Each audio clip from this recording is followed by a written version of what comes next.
दोस्तों, जीवन में हर व्यक्ति सफल बनना चाहता है, लेकिन सफल बनने के लिए आपको अच्छे विचारों को अपनाने की जरूरत है। गौतम बुद्ध के उपदेशों से आपके जीवन में सकारात्मक बदलाव आते हैं और इससे आपका जीवन बदल जाता है। यही कारण है कि बुद्ध के विचारों को सुखी जीवन का सूत्र कहा जाता है। सफल बनने के लिए हर व्यक्ति का अपना एक लक्ष्य पहले से ही निर्धारित होता है और वह उसी के अनुरूप काम करता है। लेकिन कई बार ऐसा होता है कि आप जो बनना चाहते हैं वैसा नहीं बन पाते हैं। कुछ लोग इसे लेकर यह मान लेते हैं कि शायद उनकी किस्मत में ही यही लिखा होगा, तो वहीं कुछ लोग अपनी किस्मत को खराब कहने लगते हैं और कुछ लोग यह मानकर संतुष्ट हो जाते हैं कि शायद वह इसे डिजर्व ही नहीं करते थे। लेकिन इसका असली कारण कुछ और ही होता है। गौतम बुद्ध की इस कहानी से जानते हैं इसका कारण। एक बार गौतम बुद्ध को एक सभा में उपदेश देना था। सभा में करीब 100 से ज्यादा लोग उपस्थित थे और उनका इंतजार कर रहे थे। गौतम बुद्ध आए लेकिन बिना कुछ कहे ही चले गए। बुद्ध का ऐसा व्यवहार देख सभी हैरान रह गए, लेकिन किसी ने उनसे कुछ कहा नहीं। अगले दिन फिर से सभा का आयोजन हुआ, लेकिन आज सभा में उपस्थित लोगों की संख्या घटकर 80 हो गई। आज भी बुद्ध ने ऐसा ही किया।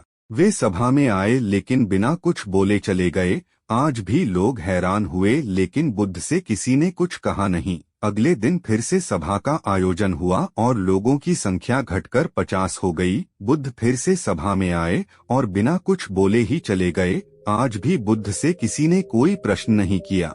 अगले दिन फिर से सभा का आयोजन हुआ और इस बार लोगों की संख्या केवल 30 थी। आज भी बुद्ध बिना कुछ बोले मुस्कुराकर चले गए। आप कहानी को पढ़ते हुए इरिटेट हो गए होंगे और सोच रहे होंगे कि आखिर बुद्ध को कुछ बोलना नहीं तो बार बार सभा का आयोजन क्यों हो रहा है। ठीक इसी तरह सभा में मौजूद लोगों को भी गुस्सा आ रहा था, लेकिन इसका जवाब जानने के लिए आपको धैर्य रखना होगा। अगले दिन फिर से सभा का आयोजन और आज सभा में केवल 15 लोग ही उपस्थित रहे। लेकिन आज गौतम बुद्ध ने अपना स्थान ग्रहण कर लिया और उपदेश देने के लिए बैठ गए। बुद्ध ने जिन 15 लोगों को उपदेश दिए वे उनके भिक्षु बन गए और इन लोगों ने आगे चलकर बुद्ध के ज्ञान को अलग अलग दिशाओं में फैलाया। एक बार इन लोगों ने बुद्ध से प्रश्न किया कि सभा का आयोजन होने के बावजूद भी आप क्यों कई दिनों तक बिना बोले ही चले जाते थे। बुद्ध ने उत्तर दिया, मैं उन लोगों को खोज में था जो लायक हों। सभा के पहले दिन 100 से भी ज्यादा लोग थे, लेकिन उनमें से ज्यादातर लोगों को मेरे उपदेश से कुछ मतलब नहीं था। इसके बाद जो लोग अगले दिन आए उन्हें भी मेरे उपदेश से कोई मतलब नहीं था। वो तो केवल इसलिए आए थे क्योंकि वो देखना चाहते थे कि आखिर सभा में होता क्या है।